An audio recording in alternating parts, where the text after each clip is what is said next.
It's all part of us. We can all choose love. It'll lift you. Brain science is at the heart of the Choose Love Enrichment Program. While we provide you with a neuroscience explanation of what it means to learn and practice courage, gratitude, forgiveness, and compassion in each specific grade level, this video provides an explanation of the brain model we use to help teachers and students easily remember how to engage their brains in choosing love and learning. Hopefully, even a love of learning. The Choose Love Enrichment Program helps you to do this by using a 3-step motto. Leave the lizard, nudge the numbat, and hug the human.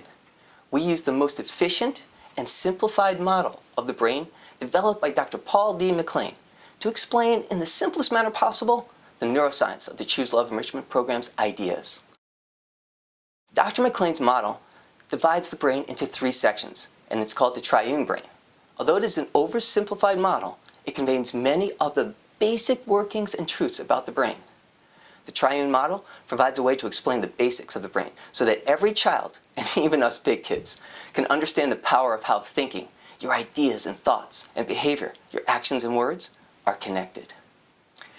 The 3 brain sections of the triune model, which are interconnected, include, number 1, the reptilian brain. That includes the brainstem and cerebellum. Number 2 is the mammalian brain, the limbic system, and the primate brain, which is the neocortex. You don't have to worry so much about the actual parts of the brain. I just want you to remember basically the reptilian brain, the mammalian brain, and the primate human brain. The reptilian brain is responsible for the body's vital functions, such as breathing, heart rate, and body temperature. The reptilian brain helps us stay alert and reactive to the environment around us. It controls our balance, coordination, and reflexes, and it never sleeps. Think of the reptilian brain as taking control when the doctor taps your knee and your leg instinctively kicks.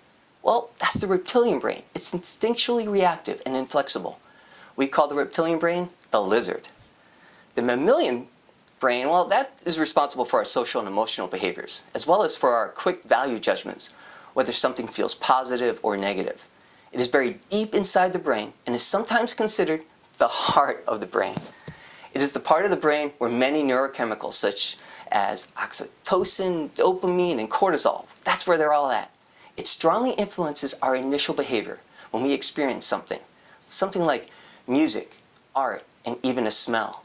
And it can make us, well, emotionally feel as though we are riding a roller coaster. We call the mammalian brain the numbat.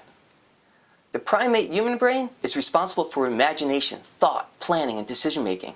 It is the part of the brain that helped us develop language, and it has infinite learning abilities.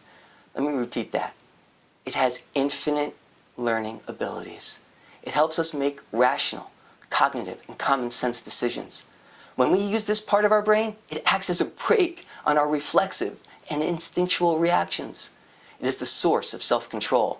We call the primate brain, well, the primate human brain, the human. We use a question at the Jesse Lewis Choose Love movement to help remind us of the different parts of the brain and which one we hope takes control. Our question is, who's the boss?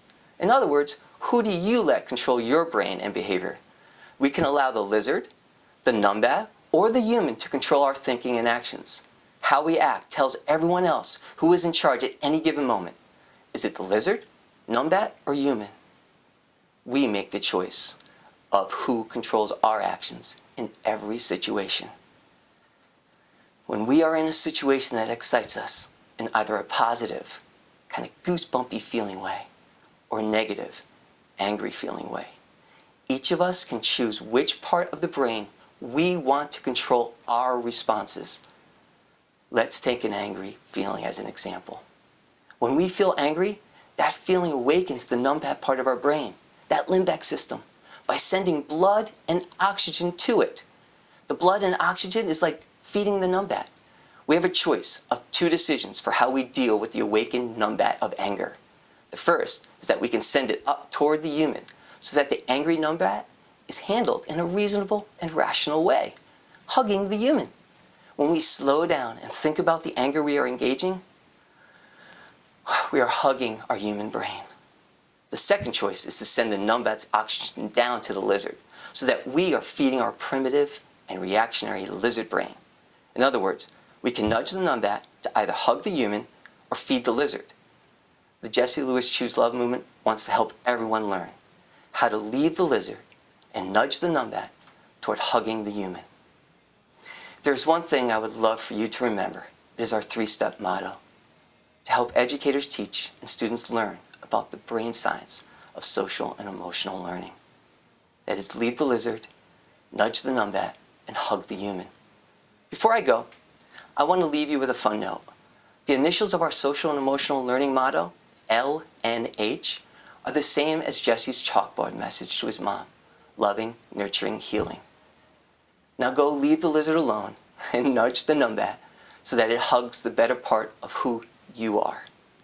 Go choose love. Thank you.